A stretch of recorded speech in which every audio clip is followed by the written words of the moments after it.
is Giada Matteini. I am originally from Italy.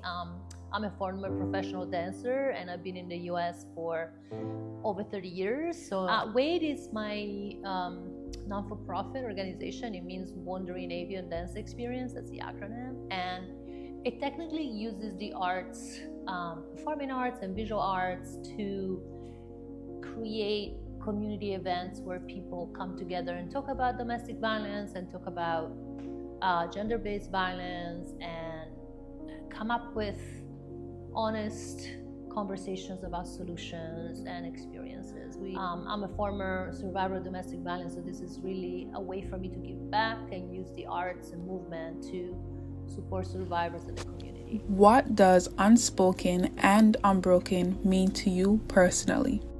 To me, it's a way of looking at identity and stories, a way to talk about the stories that aren't really told and identities that don't feel represented. But that doesn't mean that they don't have a voice. So Unspoken, to me, represents in this case all the women who we have lost to femicide, because we don't know their stories. We just know them as a stat. We know that they died on this day and how they died, but we don't know the story behind it. So to me, this exhibition is about bringing those elements of life. What did they love, who they loved, how they lived, to give them dignity that they deserve. And the memory for us to share is how they lived their life, not how they died. Unspoken Unbroken for me is pretty much about all identities and all people that don't feel seen, that feel not heard or not represented. And this idea of we are real regardless of what other people, how other people experience us. What do the flowers mean for the exhibition? The flowers represent the women that we've lost to femicide. And if you walk through the exhibit, which is called Garden of the Taken, and it's specifically Garden of the Taken and not Garden of the Lost, right? These women were taken, they weren't just lost, right? So if you walk through that, you will get different stats about women lost. So we start with the global loss, and so you have 140 women who are lost daily, right? And so you have that ribbon that holds 140 flowers.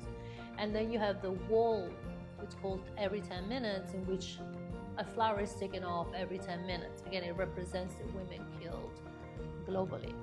Then you go to the 729 and counting, which is this data visualization of what I was talking about. This is the women lost in the US that we know of in 2024.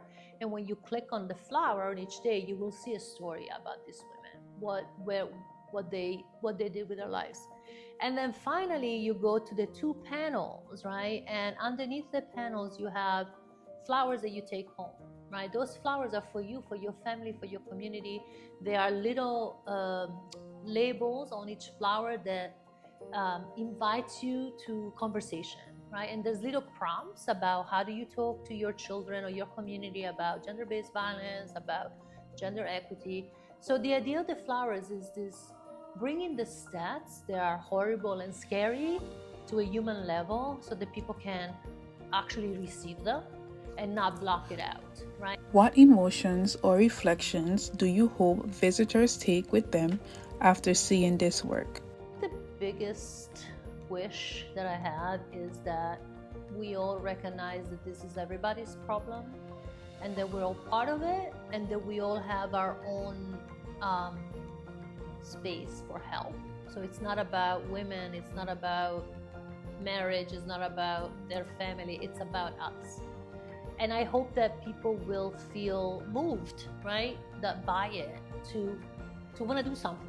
If it's talking about, if it's talking to the uncle that doesn't get it, or to the neighbor, or if it's like, if you're a man and they maybe stand up to some other guy that makes some kind of misogynist comment, it's about being present. So I really want people to understand that this is our responsibility as a whole. And it's not about us versus them. It's just about creating different spaces and supporting those that need it. So